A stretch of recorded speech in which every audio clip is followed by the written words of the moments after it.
Hello दोस्तों, welcome to my YouTube channel RLC tutorials. जैसा कि फ्रेंड आज का जो टॉपिक है आपका सिंक्रोनस मशीन की जो क्लासेस चल रही हैं उस क्लासेस में आज लेक्चर नंबर 7 रिकॉर्ड होने जा रहा है। ठीक है, तो आज का जो मेनली टॉपिक है वो हम देखेंगे कि बेसिकली जो टॉपिक है वो तो आपका है कि पहला फर्स्ट आज दो टॉपिक्स को कवर करने वाले हैं। तो पहला टॉपिक जो है वो है कि आपका कंपैरिजन विथ मतलब सिंक्रोनस मशीन का जो पहला मैं आज आपको कराने जा रहा हूँ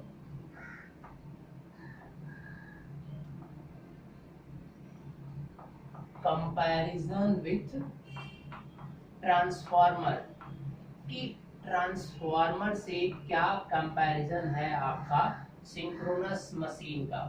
ठीक है, तो अगर हम ट्रांसफार्मर के रिस्पेक्ट में बात करते हैं तो जरा देख लेते हैं पहले थोड़ा सा। ये जो आपका ओवरव्यू एक डायग्राम बना रहा हूँ, देखिए ये आपका क्या है, इस पार्ट का मैंने नाम दे दिया, ये आपका स्टेटर हो गया। ये जो देख रहे हो इसमें स्लॉट्स बने होंगे और इस पर आपके कंडक्टर वाउंड होंगे।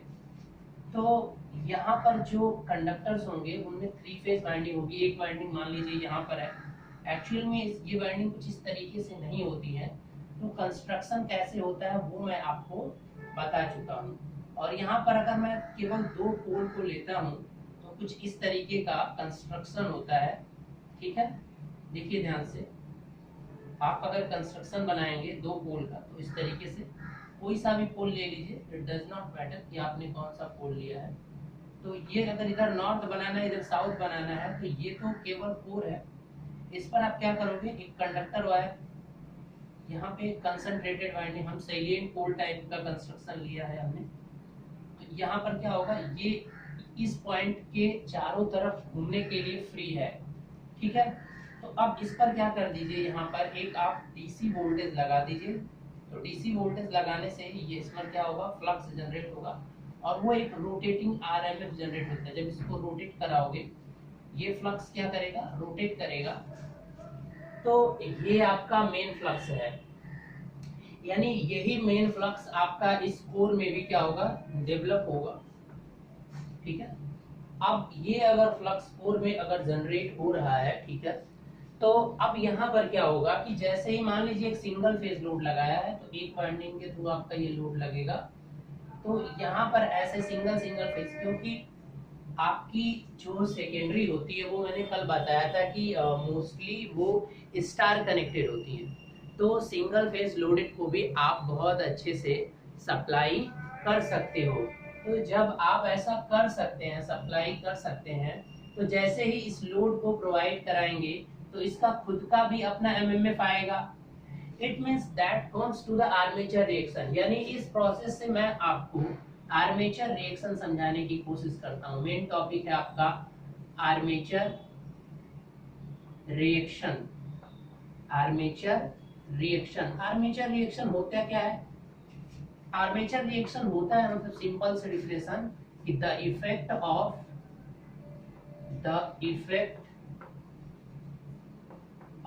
Armature flux,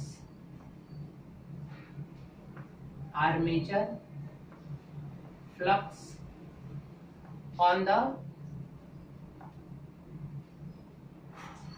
on the main flux। ठीक है, armature reaction, it means the effect of the armature flux on the main flux is known as armature reaction, is known as armature, AR कर दे रहा हूँ, armature reaction।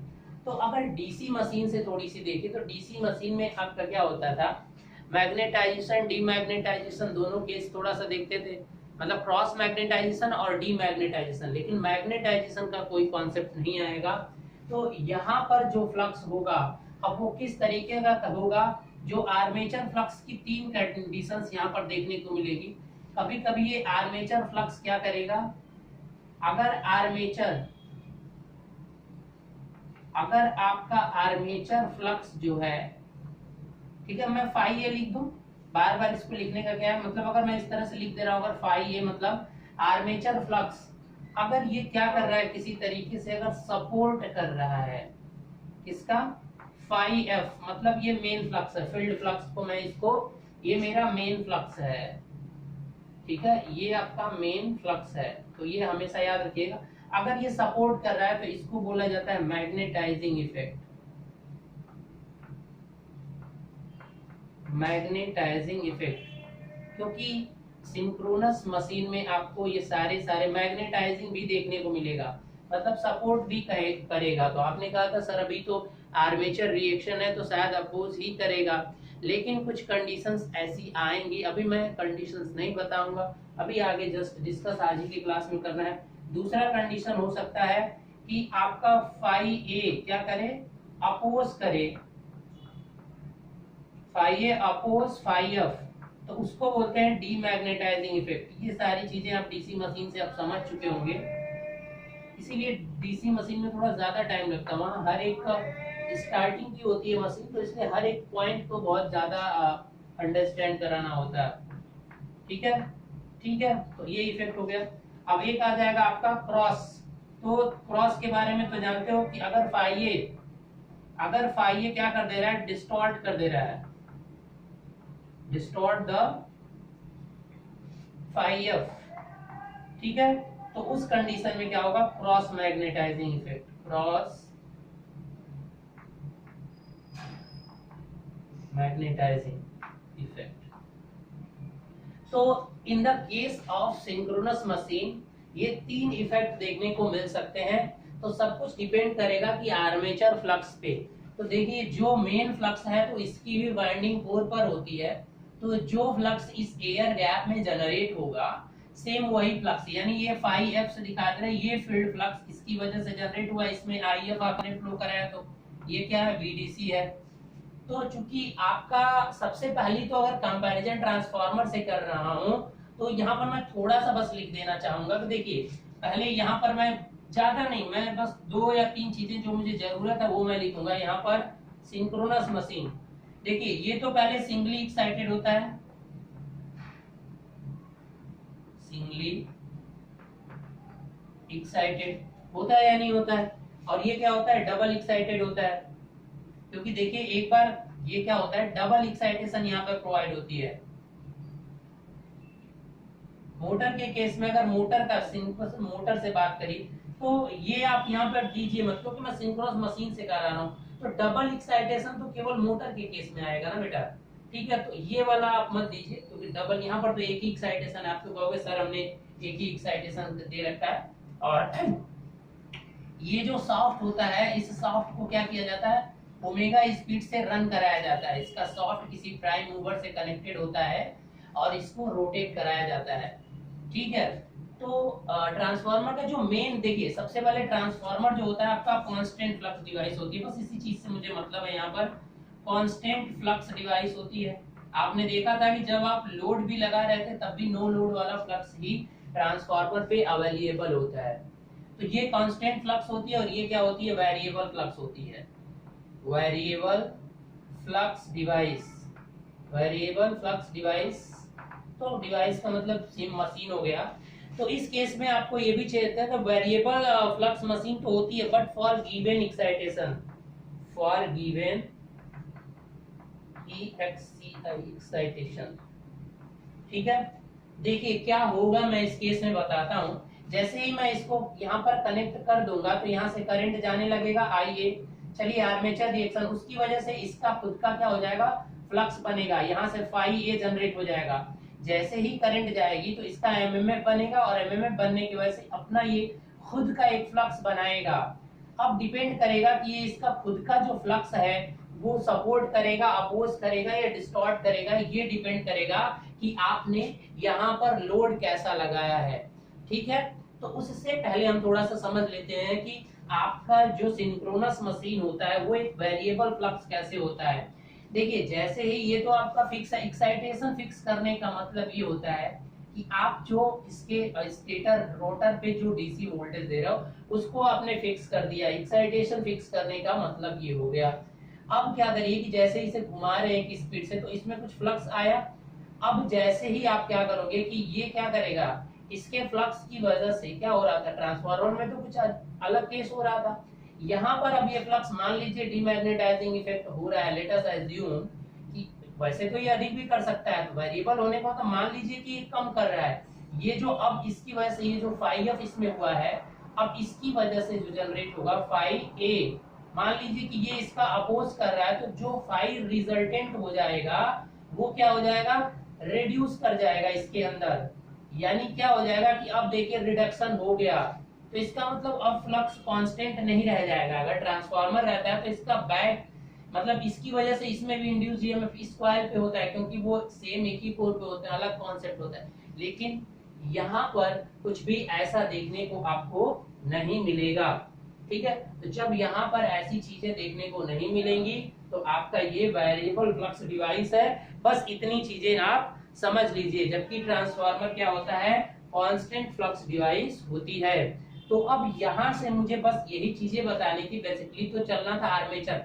अब देखिए जब आपने ये लोड कनेक्ट किया, मैं सिंगल फेज ले रहा हूँ, अगर तीनों को लेकर करूंगा तो 3 फेज लोड कनेक्ट करिए, तो अगर सिंगल फेज की तरह भी काम कराया जा सकता है, क्योंकि ये वाइंडिंग्स मैंने स्टार में कनेक्ट कर रखी है, क्योंकि यहाँ मैंने नहीं दिखाया, लेकिन एक्चुअल में क्या होता है कि ये कुछ इस तरीके से बनती है वाइंडिंग्स, जो आपकी स्टेटर वाइंडिंग स्टार में, तो मैंने इसके और इसके बीच में लोड को कनेक्ट कर रखा है, यानी सिंगल फेज लोड है।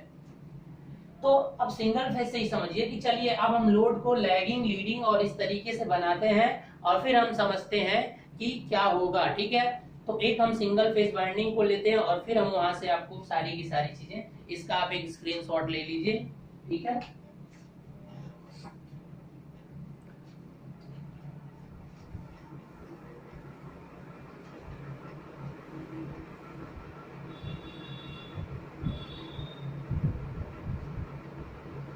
चलिए देखिए ये वाइंडिंग्स हो गई आपकी,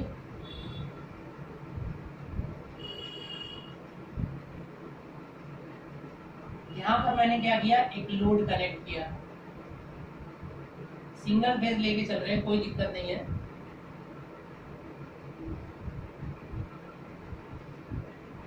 और जनरेटर लेकर चलिए, चलिए इनके बीच में भी अगर लाइन वाला करना हो तो कर लीजिएगा। अब यहाँ से जब होगा तो यहाँ पर एक इंड्यूस्ड ईएमएफ जनरेट होगा, यहाँ पर एक इंड्यूस्ड ईएमएफ कुछ इस तरह से बना दे रहा हूँ, प्लस और ये माइनस, यानी ये ईपीएच जनरेट हो गया। ठीक है, सारे फेजेस में होगा। अगर इक्विवेलेंट बनाना चाहते हैं आप, देखिए अभी इसके बाद यही टॉपिक चलने वाला है, ये और यहाँ पर भी plus minus, sorry plus minus, और यहाँ पर प्लस माइनस। ठीक है, और फिर यहाँ वाइंडिंग है, अभी रेजिस्टेंस भी आएगा तो वो भी कुछ इस तरीके से होगा। तो यहाँ पर आपने लोड करंट किया, तो जैसे ही लोड करंट यहाँ बहेगी तो उसकी वजह से इसका खुद का, इसमें जो ये इंड्यूस्ड ईएमएफ आ रहा है, ये फाई एफ की वजह से आ रहा है, ये फाई एफ की वजह से आ रहा है। फाई एफ कहाँ पर था, आपने बहुत अच्छे से देखा है।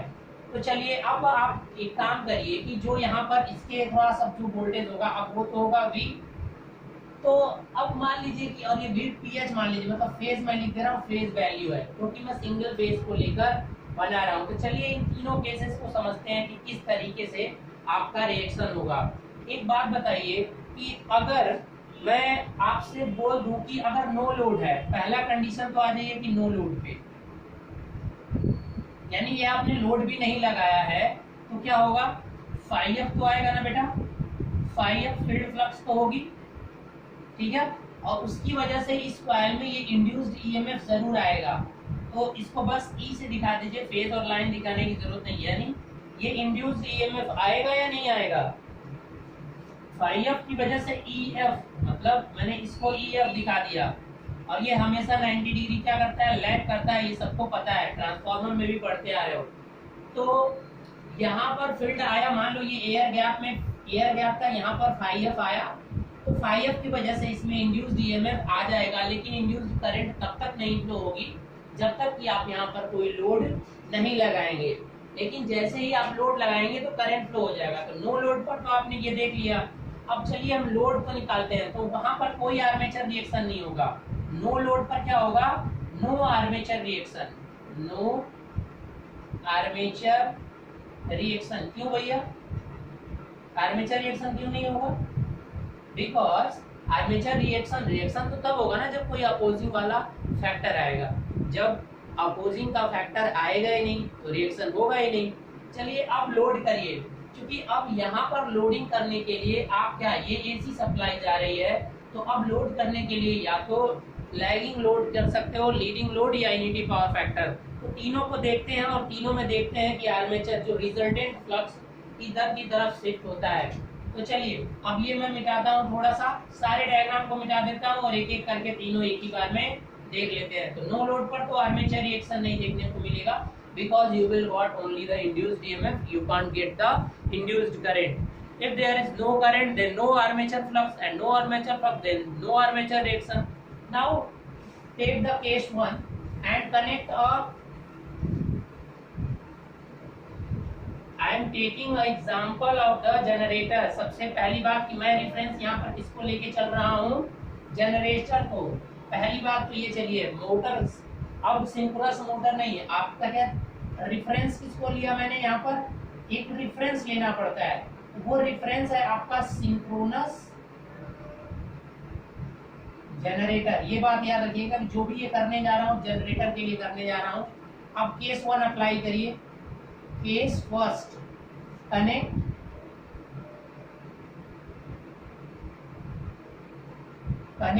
Lagging load. चलिए लैगिंग लोड जब कनेक्ट करेंगे तो जरा ध्यान से देखिए, फेजर आप बनाइए। ये आपका फील्ड फ्लक्स था, फील्ड फ्लक्स की वजह से आपका क्या जाएगा, जो एक एक फेज की कॉइल्स होंगी उसमें क्या आएगा, इंड्यूस्ड ईएमएफ जनरेट होगा। ये आपका induced EMF due to this one, इसलिए मैंने एफएफ लिख दिया, इसकी वजह से ये आएगा। अब आप लैगिंग लोड कनेक्ट कर रहे हो तो इसी पे तो लोग, यही तो यहाँ पर वोल्टेज आया। लैगिंग लोड का मतलब यहाँ से लैगिंग यानी कुछ इस तरीके का फाई करके कुछ इस तरीके का आपने लोड, ये आपका I2 मिल गया, ठीक है ना। मतलब सेकेंडरी साइड में यानी IL लिख दीजिए, लोड करंट कर दीजिए। अब ये फेज एंगल कितना हो गया, फाई, यानी लैगिंग आपने लगा दिया। तो देखिए जब ये लोड, मतलब ये करंट कहाँ बहेगी, यही तो आर्मेचर करंट होगी ना, IA यही तो होगी। अभी डायग्राम बनाया था ना, जब करंट फ्लो होगी तो वो आर्मेचर में होगी, तब आर्मेचर कॉइल में भी करंट फ्लो होने लगेगी, लोड में फ्लो होगी और आर्मेचर वाले कंडक्टर में भी करंट फ्लो होगा, क्योंकि क्लोज पाथ बन जाएगा। तो जैसे ही ये करंट आएगी तो इसी की डायरेक्शन में क्या जनरेट होगा, इसी का सेम डायरेक्शन में आपकी क्या बनेगी बताइए, इसी की सेम डायरेक्शन में क्या आएगा आपका, लेकिन इतना नहीं आएगा, कुछ कम वैल्यू। देखिए मैं यहाँ पर कर रहा हूँ और ये जो देख रहे हो आप, ये आपका आएगा फाई ए, ठीक है। मेन फ्लक्स ये है और एक रिजल्टेंट फ्लक्स ये फाई, इसको थीटा मान लो ना, नहीं तो अभी आपका फाई फाई करोगे और ये भी फाई, ये फाई, ये फ्लक्स है और ये जो आता है फेज एंगल उसको फाई से दिखाते हैं ना, तो ये आपकी मर्जी है, थीटा से दिखा लीजिए यहाँ पर, लेकिन एज्यूम कर लीजिए, बट जनरली तो फाई से दिखाते हैं तो फाई दिखाइए। लेकिन प्लीज याद रखिएगा कि जो फाई ए और ये फ्लक्स है और ये एंगल है, ये आप जरूर, इसलिए अगर आपको कंफ्यूजन लगता है तो आप अदर नोटेशन यूज कर लेना। तो इतना amount of armature flux generate होगा, जिस डायरेक्शन में आर्मेचर करंट होगी, आर्मेचर वाला फ्लक्स की डायरेक्शन वही होगा। अब एक ये फ्लक्स और एक ये फ्लक्स, दो फ्लक्स आ गई, अब दोनों की फेजर आपने बनाया है, तो रिजल्टेंट अगर चाहिए आपको तो क्या करना पड़ेगा, यहाँ से इसके पैरेलल एक लाइन ड्रा करिएगा। देखिए पैरेलल में हो रहा है या नहीं हो रहा है, देखिए ध्यान से, और यहाँ से इसके पैरेलल, तो इस तरीके से जब आप लाइन ये ड्रॉ करोगे तो ये जहां पर कट करेंगी, ये वाली जो लाइन आपकी होगी, यही किसकी होगी, रिजल्टेंट फ्लक्स की, यानी ये आपका क्या है, और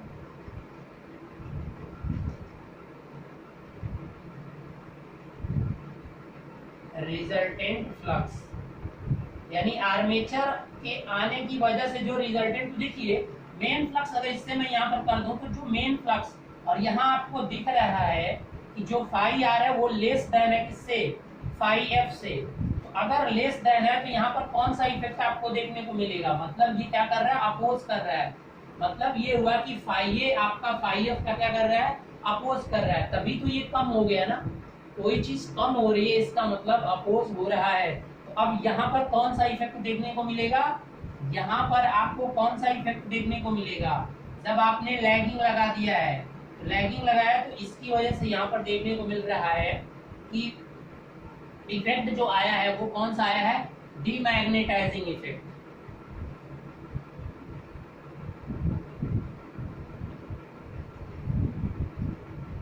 डीमैग्नेटाइजिंग इफेक्ट। किसी को डाउट?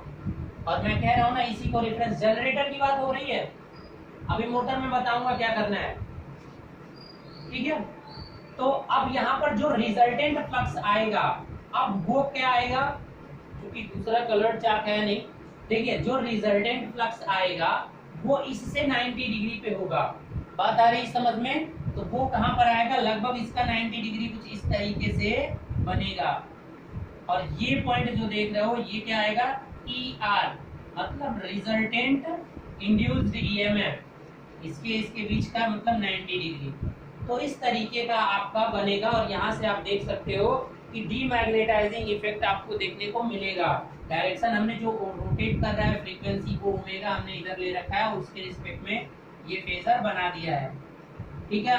और रिजल्टेंट फ्लक्स हमेशा मेन फ्लक्स से क्या कर रहा है, लैग कर रहा है, ये देख लीजिए। और यहाँ पर डीमैग्नेटाइजिंग के साथ साथ आपको क्या देखने को मिलेगा, जो फ्लक्स होगी वो डिस्टॉर्ट भी हो जाएगी। यानी यहाँ पर प्लस फिर देखने को मिलेगा cross magnetization effect, cross magnetisation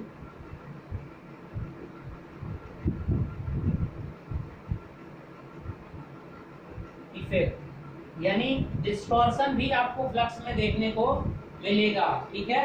क्योंकि जब भी ये देखिए, इसको रिजल्टेंट वेक्टर को दो पार्ट में डिवाइड करिए, एक उसका क्या होगा, अगर ये है तो इसके 90 में एक ये पार्ट इधर और एक पार्ट इसके हॉरिजेंटल में। इस फ्लक्स को, इस वेक्टर को जब दो पार्ट में डिवाइड करोगे तो हॉरिजेंटल और वर्टिकल कंपोनेंट आएंगे। मतलब क्या होगा कि एक पार्ट क्या होगा कि इसके अपोजिट में जाएगा कुछ इस तरीके से, और एक क्या करेगा, इसके परपेंडिकुलर आएगा जो 90 डिग्री वाला होगा।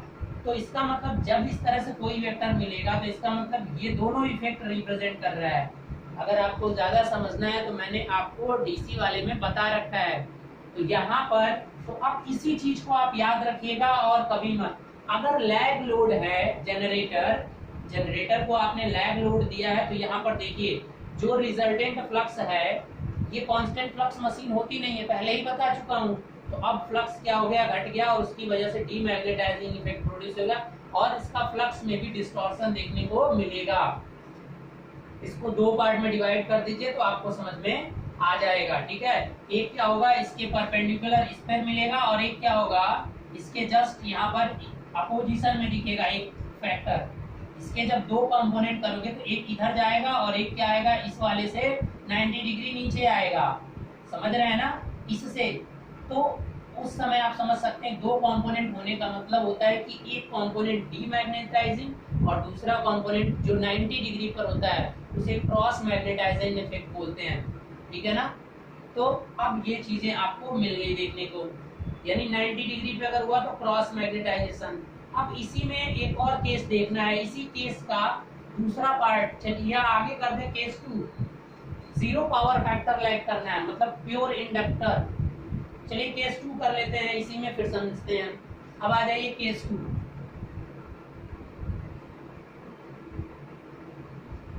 Connect zero power factor load. Zero power factor load का मतलब क्या हो जाएगा, इसको बोलते हैं ZPF, और ये भी लैग में ZPF लैग, ऐसा अगर कहीं लिखा है जीरो पावर फैक्टर, तो मैं बता रहा हूं कि इस केस में बस केवल डीमैग्नेटाइजिंग इफेक्ट देखने को मिलेगा, क्रॉस नहीं आएगा। देखिए कैसे, मैं फिर से बनाता हूं ताकि आपको समझ में आ जाएगा। जीरो पावर फैक्टर लोड लगाने का मतलब क्या हुआ कि purely reactive load, purely inductive load, मतलब आपने क्या लगाया, purely inductive load. Zero power factor का मतलब ये हुआ प्योरली इंडक्टिव लोड आपने लगाया है, रेजिस्टेंस कुछ भी नहीं है, प्योरली इंडक्टिव लोड। तो देखिए इस केस में क्या होगा, ये आपका मेन फ्लक्स और उसकी वजह से इंड्यूस्ड ईएमएफ जनरेट होगा ईएफ। अब जो आपका कनेक्ट जीरो पावर फैक्टर और वो भी लैगिंग, तो जीरो का मतलब क्या हो जाएगा, पावर फैक्टर एंगल कितना हो जाएगा बेटा 90 डिग्री, यानी ये फिक्स है कि 90 डिग्री। तो अब इससे 90 डिग्री पर क्या होगा, ये आपका इधर आपकी आएगी, ये कौन सी होगी, ये आपकी लोड करंट अब कुछ इस तरीके से फ्लो होगी। Is it clear? Load current और इसके बीच में 90 डिग्री होगा क्योंकि आपने प्योरली इंडक्टिव लोड लगा दिया है। तो अब देखिए इस केस में जो आर्मेचर फ्लक्स होगा वो कुछ इधर होगा फाई ए। तो अब देखिए डायरेक्ट आपका एक फाई फील्ड इधर है और ये डायरेक्ट इधर है, यानी अब इसका कोई कंपोनेंट नहीं होगा, ये ऑलरेडी बस इसमें एक ही कंपोनेंट है। जब कोई एंगल वेक्टर बुलाता है स्लॉप तब उसको दो कंपोनेंट में डिवाइड किया जाता है। यहाँ पर कोई नीड नहीं है, तो यहाँ पर ओनली क्या देखने को मिलेगा, ओनली डीमैग्नेटाइजिंग इफेक्ट।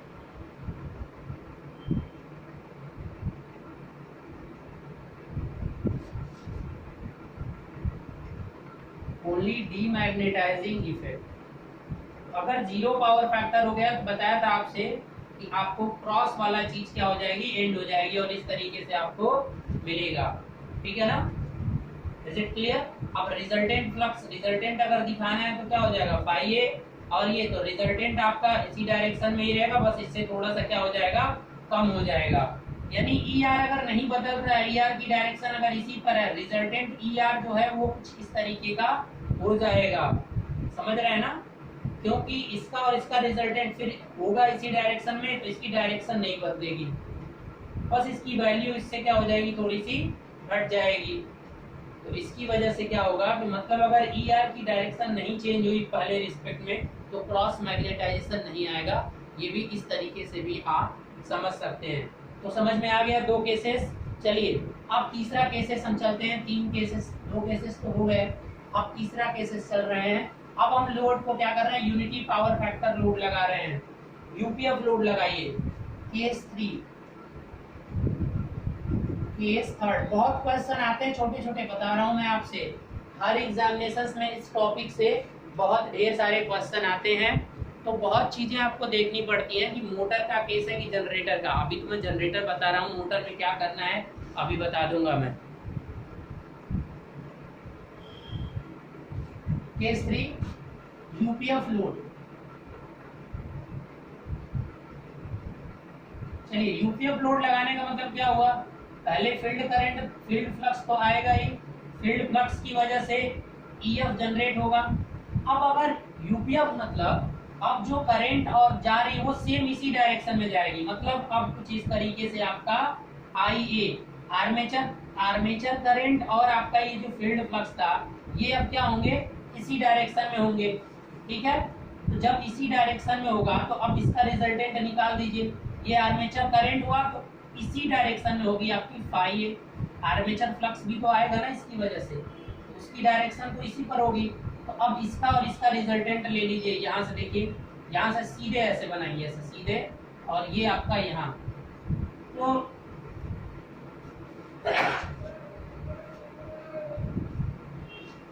देखिए यहाँ से जब इसको मिलाएंगे तो ये चीज है, देखिए ये लगभग क्या रहेगा, सेम रहेगा।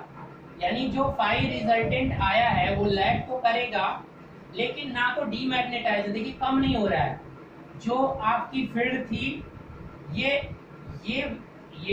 और ये दोनों लगभग सेम है, तो इसलिए यहाँ पर डीमैग्नेटाइजेशन और बढ़ भी नहीं रहा है। तो यहाँ पर मैग्नेटाइजेशन डीमैग्नेटाइजेशन नहीं देखने को मिल रहा है। बट क्या है कि अब ये फाई आर इधर आया तो आपका जो ई आर आएगा, अब देखिए सॉरी कुछ इस तरीके से आपका ये वाला जो पार्ट होगा ये क्या हो जाएगा, ई आर। रिजल्टेंट जो इंड्यूस्ड ईएमएफ है वो चेंज हो गया, तो यानी यहाँ पर कौन सा इफेक्ट देखने पड़ेगा, only cross magnetization. Cross magnetization effect, यानी अगर यूनिटी पावर फैक्टर है तो केवल आपको क्या देखने को मिलेगा, क्रॉस मैग्नेटाइजेशन इफेक्ट देखने को मिलेगा, ना तो डीमैग्नेटाइज होगा ना तो, मतलब केवल फ्लक्स में उस समय डिस्टॉर्शन आएगी, ठीक है? तो फ्लक्स में डिस्टॉर्शन आएगी, तो इसका मतलब क्या होगा, अगर फ्लक्स में डिस्टॉर्शन है तो आपकी जो वाइंडिंग है उसमें भी डिस्टॉर्शन आएगा, यानी आपकी क्वालिटी बहुत खराब कर देगा। समझ में आई बात? चलिए अब हम आगे चलते हैं और एक दूसरा देखते हैं आपको लीडिंग पावर फैक्टर का केस। तीसरा केस समझ में आ गया सबको? चलिए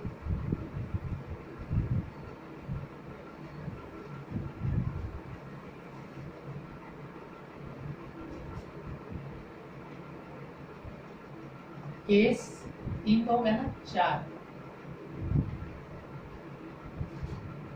अब क्या करिए कि लीडिंग लोड,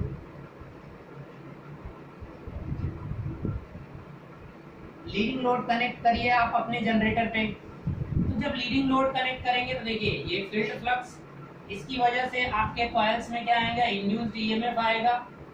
ठीक है, अब लोड आपको कैसा लगाना है, लीडिंग लगाना है। तो देखिए लीडिंग का मतलब अब यहाँ से कुछ इस तरीके का, ये आपका क्या हो गया, आर्मेचर करंट। तो जिधर आर्मेचर करंट होगी उसी डायरेक्शन में आपका आर्मेचर फ्लक्स आएगा। तो अब आर्मेचर फ्लक्स देखिए कुछ, लेकिन इतनी वैल्यू, लेंथ इतना, मैग्नीट्यूड इतना नहीं होगा आपका। ये वाली वैल्यू मान लीजिए क्या हो गया, आर फाई ए। ठीक है, ये आपका फाई है लीडिंग, फाई क्या है, ये लीड की कंडीशन को दिखा रहा है। तो अब इसका और इसका रिजल्टेंट बनाइए, यानी यहाँ से एक पैरेलल लाइन खींचिए और यहाँ से इसके पैरेलल, मतलब देखिए कुछ इस तरीके से लाइन जाएगी।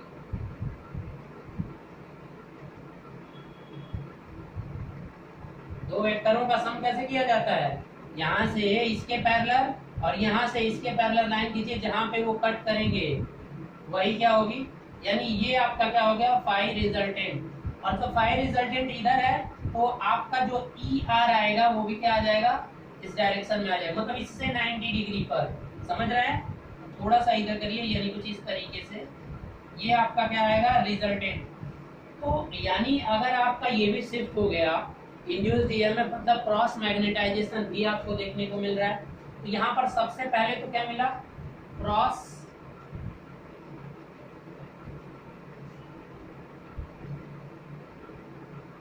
मैग्नेटाइजेशन और प्लस क्रॉस मैग्नेटाइजेशन, और दूसरी चीज क्या मिल रही है, क्रॉस मैग्नेटाइजेशन और प्लस क्या मिलेगा, देखिए ये वाला जो फ्लक्स है फाई आर, यहाँ पर आपको दिख रहा है कि जो फाई आर है वो ग्रेटर देन है किससे, फाई एफ से। मतलब क्या है कि रिजल्टेंट फ्लक्स जो है वो मेन फ्लक्स से अधिक हो गया है। अगर वो अधिक हो गया है तो आपको क्या करना पड़ेगा, अगर ये अधिक हो गया है तो आपका क्या आएगा, यानी ये मैग्नेटाइजेशन इफेक्ट दिखाएगा। मैग्नेटाइजेशन इफेक्ट यहाँ पर आपको देखने को मिलेगा, मतलब ये और मैग्नेटाइज करेगा, यानी अच्छी बात है, फ्लक्स आपकी क्या हो जाएगी, इंक्रीज कर जाएगी। तो यानी लीडिंग लोड पर ही ये पॉसिबल है। तो लीडिंग लोड पर तो ये हो गया। अब लास्ट केस बचा है केस नंबर 5। तो केस नंबर 5 के बारे में आपको समझा देता हूं मैं। चलिए, जितनी बार मैं सारा बनाता जा रहा हूँ अलग अलग, ताकि अगर एक बार में नहीं समझ में आया तो 2 बार में समझ में आ जाए, 3 बार में आ जाए। ठीक है, 5 बार मैं बना चुका ना सारे के सारे। केस 5 यानी लीडिंग, और वो भी कौन सा लोड, लीडिंग लोड तो है लेकिन 0 पावर फैक्टर, मतलब प्योर कैपेसिटिव लोड लगा रखा है आपने। प्योर कैपेसिटिव लोड, मतलब यहाँ भी फाई कितना हो जाएगा आपका, 90 डिग्री। बट क्या होगा, लीड होगा। पहले केस में लैग था 90 डिग्री फेज एंगल, लेकिन यहाँ पर भी 90 होगा, लेकिन क्या होगा, लीडिंग होगा। देखिए सिंपल, ये आपका मेन फ्लक्स, ठीक है, अब रिफ्लक्स रोटेट करता है वो अलग बात है। अब ये क्या हो गया आपका ई एफ। अब कौन सा लोड आपको, लीडिंग, और वो भी 0 पावर फैक्टर लीड, मतलब लीड करना। लीड की डायरेक्शन क्या होती है, ये होती है ना, और 90 डिग्री, यानी इसी पे आपका क्या आ जाएगा, मेन फ्लक्स भी, मतलब आई जो लोड करंट होगी वो सेम इसी डायरेक्शन में आ जाएगी। मतलब ये होगा आर्मेचर करंट। अगर ये आर्मेचर करंट है तो फाई ए जो आर्मेचर फ्लक्स होगा वो इसी। अब सब कुछ जब सेम डायरेक्शन में हो गया तो मतलब यहाँ पर जो रिजल्टेंट आएगा वो कुछ इससे आगे बढ़ के यहाँ पर आपको रिजल्टेंट देखने को मिलेगा, क्योंकि ये चीज इसी के आगे इसी फेज में ऐड हो जाएगी। तो यहाँ पर फाई आर यहाँ पर मिल जाएगा। अब फाई आर अगर यहाँ मिला तो ई एफ चेंज होगा, अरे इससे भी ये 90 डिग्री, इससे भी ये 90 डिग्री, तो ई एफ भी यही रहेगा, यानी ई आर भी यही रहेगा, बस ई आर क्या हो जाएगा, बढ़ जाएगा, यानी अब जो ई आर होगा वो कुछ यहाँ पर मिल जाएगा। Is it clear? तो यहाँ पर क्या हो रहा है, प्योरली आपको क्या देखने को मिल रहा है, प्योरली मैग्नेटाइजेशन।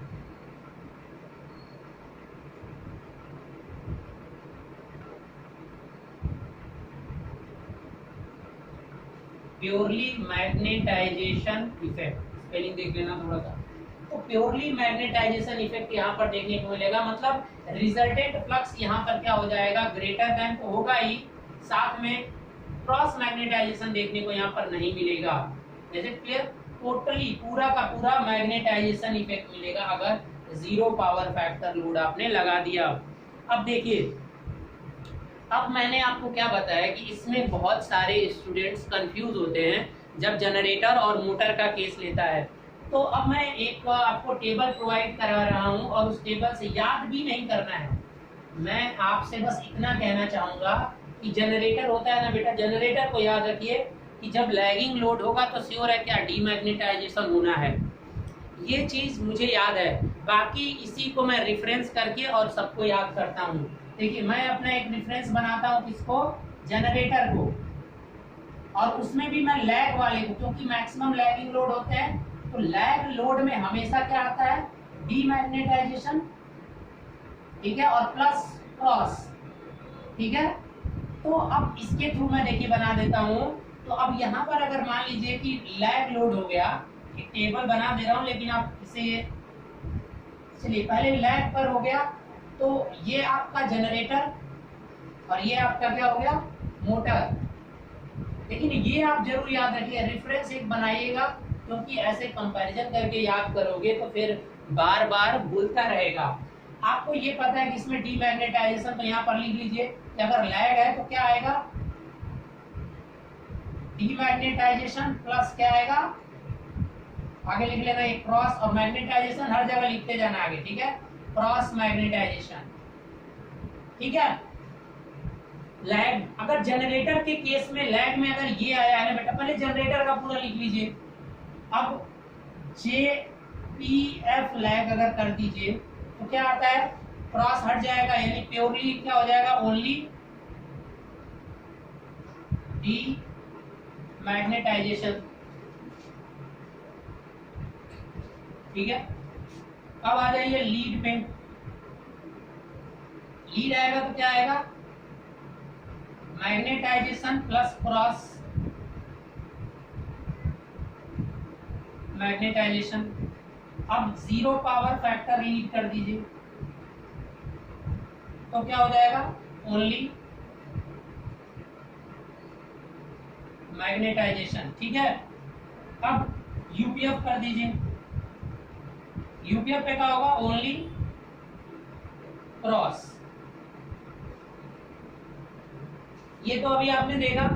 जनरेटर के केस में मान लीजिए, जनरेटर और मोटर में डिफरेंट क्या होता है कि अगर पहले केस में करंट इधर जा रही है ना बेटा, IA, तो मोटर के केस में बस क्या कर देना होता है, माइनस IA लेना होता है, और इसी की वजह से सारी की सारी चीजें बस इसकी अपोजिट हो जाएंगी।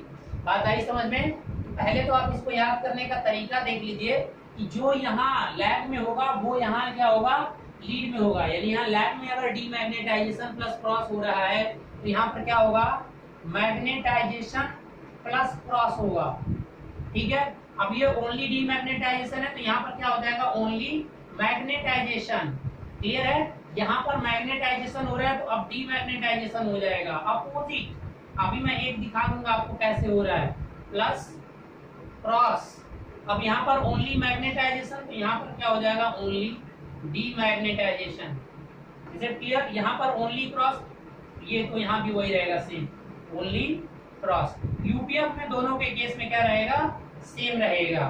तो ये टेबल है, आप बस एक को याद रखिए और दूसरे को उसके अपोजिट कर दीजिएगा, तो ऐसा रटना नहीं पड़ेगा। और वो भी मैं बस एक को याद रखता हूँ कि जनरेटर है, लैगिंग में डीमैग्नेटाइजेशन होता है, तो लैगिंग में डीमैग्नेटाइजेशन होता है, जनरेटर में उसका उल्टा लीडिंग में हो जाएगा, जनरेटर में ही। और यूपीएफ पे बस क्रॉस आना है, अब जो जनरेटर में आ रहा है उसका अपोजिट आएगा, क्योंकि करंट आपकी चेंज हो जाएगी। अभी मैं दिखा रहा हूँ कैसे, क्यों ऐसा हो रहा है, ठीक है। तो these are the armature reactions on the generator, otherwise you can say on the case of motor, because a synchronous machine you can operate as a motor, otherwise as a generator, ठीक है। तो चलिए अब हम थोड़ा सा एक देख लेते हैं कि ये जो दूसरा वाला केस आया हुआ है वो कैसे आया। तो मैं बस केवल एक लैगिंग को दिखा देता हूँ, लैगिंग पे कैसे मैग्नेटाइजेशन हो गया, और फिर आप समझ लीजिएगा। इसका एक स्क्रीनशॉट ले लीजिए।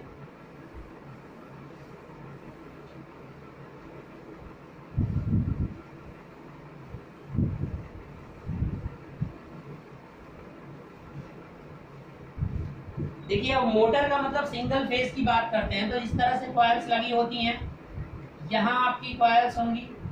मोटर का एक केस मैं रिप्रेजेंट कर रहा हूँ। देखिए अब यहाँ से आप सप्लाई दोगे, अब यहाँ से आप क्या करते हो, सप्लाई देते हो, तो करंट की डायरेक्शन बदल गई ना। पहले जो था करंट इधर जा रहा था, अब इधर आ रहा है, यानी इसमें कोई इंड्यूस्ड ईएमएफ नहीं है। अभी मोटर कैसे काम करता है अभी बताऊंगा, वो अलग चीज है। फिलहाल अभी यहाँ आर्मेचर रिएक्शन को देख लीजिए। अब यहाँ से आपने फेज सप्लाई मान लीजिए, अब यहाँ से दे रहे हो आप, तो करंट की डायरेक्शन बस बदल जाती है। वर्किंग अब बदल जाएगा कि अब एसी लेकर मैकेनिकल में चेंज करेगा, क्योंकि मोटर है ना। तो हमें आपका फील्ड बनाना, देखिए फील्ड तो यहाँ रहेगी ना हमेशा। जो आपने डीसी इस तरह से करके आर्मेचर पे लपेट के इस तरह से करंट दे रखा है वो तो रहेगा, यानी फाई तो अभी भी मिल रहा है। तो मोटर जो होता है वो डबल एक्साइटेड मशीन होती है। सिंक्रोनस मोटर जो है वो डबल एक्साइटेड मशीन है। तो देखिए यहाँ पर क्या होगा, मेन तो वही है। देखिए पहले तो फील्ड फ्लक्स आएगा ही आएगा, फाई एफ। अब फाई एफ के आने की वजह से आपका क्या आएगा, एक इंड्यूस्ड ईएमएफ इसमें जनरेट होना ही है। चलो अब इधर दे रहे हो तो इसकी वजह से जनरेट हो रहा है, डज नॉट मैटर। तो किसी भी तरीके से एक फील्ड आना ही आना है। अब क्या होगा, ये फाई एफ है। अब देखिए पहले मोटर का केस लीजिए, तो अगर मोटर होता, सॉरी जनरेटर होता, तो लैगिंग करंट कुछ ऐसे जाती, ठीक है, ये आई है मोटर। लेकिन यहाँ पर केस, सॉरी ये जनरेटर का, लेकिन मोटर का केस लेना है तो यानी हमें माइनस आई चाहिए। देखिए मोटर का जब भी कोई क्वेश्चन या कुछ भी कहीं कर रहे होंगे ना आप, ठीक है, तो हमेशा आईए को किस में कन्वर्ट कर दिया जाता है, माइनस आईए। अगर जनरेटर की सारी चीजें पता है तो आप ऐसा कर सकते हो। और लोड एंगल जो डेल होता है ना वो भी नेगेटिव हो जाता है। ये दो चीज अभी मैं बताऊंगा कि मोटर के केस में नेगेटिव हो जाती है करंट, क्योंकि डायरेक्शन बदल जाती है। तो डायरेक्शन बदलने के लिए फेजर में क्या, फेजर का क्या प्रोसीजर है आपका, फेजर का प्रोसीजर ये है कि इसको क्या कर दीजिए, सेम उसी के 180 पे कन्वर्ट कर दीजिए। तो ये जो वेक्टर आएगा ये आपका माइनस आई ए हो जाएगा, और बस इतना ऐसे काम हो गया। अब इसको भूल जाओ। अब जो भी ये पूरा 180 दिखना चाहिए आपको, ठीक है ना। अब इसको भूल जाइए। अगर मोटर के साथ ऑपरेट कराना है, वेक्टर फेजर कुछ भी बनाना, तो अब इसको लेकर बनाना, यानी इसका और इसका रिजल्टेंट निकालिए। सॉरी करंट का नहीं निकालना, इसकी वजह से अब जो फ्लक्स आएगा, अब उस फ्लक्स की डायरेक्शन कुछ इधर होगी, यानी आर्मेचर फ्लक्स ये रहा। अब इसका और इसका रिजल्टेंट कैसे मिलेगा, यहाँ से इसके पैरेलल और यहाँ से इसके पैरेलल एक लाइन ऐसे खींच दीजिए, और ये जहां पर कट करेंगे, ठीक है, ऐसे आगे करिए, और जहां पर कुछ इस तरीके का डायरेक्शन कैसा है इसका, ऐसे है ना, तो यहाँ पर जहां पर ये कट करेंगे उसको क्या कर दीजिए, मिला दीजिए। तो ये आपका क्या हो जाएगा, रिजल्टेंट। अब देख लीजिए जब ये रिजल्टेंट आ गया तो अब जो ई आर होगा ये अब इधर आ जाएगा ई आर। तो देखिए ये 90 डिग्री रहेगा। तो यहाँ पर क्या हो रहा है, ये फाई आर जो है ये ग्रेटर देन हो गया किससे, फाई एफ से। लेकिन लैगिंग था ना, लैगिंग के केस में यानी अब ये मैग्नेटाइजेशन, और चूंकि ई आर भी चेंज हो गई इसलिए यहाँ पर क्या इफेक्ट देखने को मिल रहा है, मैग्नेटाइजेशन प्लस क्रॉस। तो मैंने एक का दिखा दिया, ऐसे ही यूपीएफ और बाकी सारे निकाल सकते हैं। बस करंट की डायरेक्शन को चेंज कर देना होता है, ठीक है। ज्यादा डिटेल में समझने की नहीं, मोटर अभी डिटेल से चलेगा, अभी थोड़ा सा कॉन्सेप्ट भी बताया जाए। बट क्रॉस मैग्नेटाइजेशन का इफेक्ट मोटर और द केस ऑफ जनरेटर क्या होता है, बहुत सारे क्वेश्चन, मतलब हर एक छोटे एग्जाम में आज जो भी टेबल दिया उससे एक क्वेश्चन 100% आना है सिंक्रोनस मशीन से, ये आप मान के चलिएगा। 100% बता रहा हूँ ना, एक क्वेश्चन जरूर कि एक जनरेटर है लैगिंग पे ऑपरेट कर रहा है तो आर्मेचर रिएक्शन किस तरीके का आएगा, मैग्नेटाइजेशन, क्रॉस मैग्नेटाइजेशन किस तरीके का नेचर होगा। अब इस क्वेश्चन को पढ़ते समय जनरेटर या मोटर क्या है बहुत अच्छे से पढ़ना। और कुछ लोग कंफ्यूज होते हैं तो यहाँ टाइम भी ज्यादा लेते हैं, कंफ्यूजन में गलत भी कर देते हैं, तो गलत मत करिएगा, ठीक है।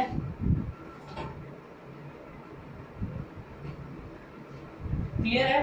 अब देखिए यहाँ पर अगर मोटर का केस है, एक मैं बता दे रहा हूं कि अगर आपने मोटर का केस लिया है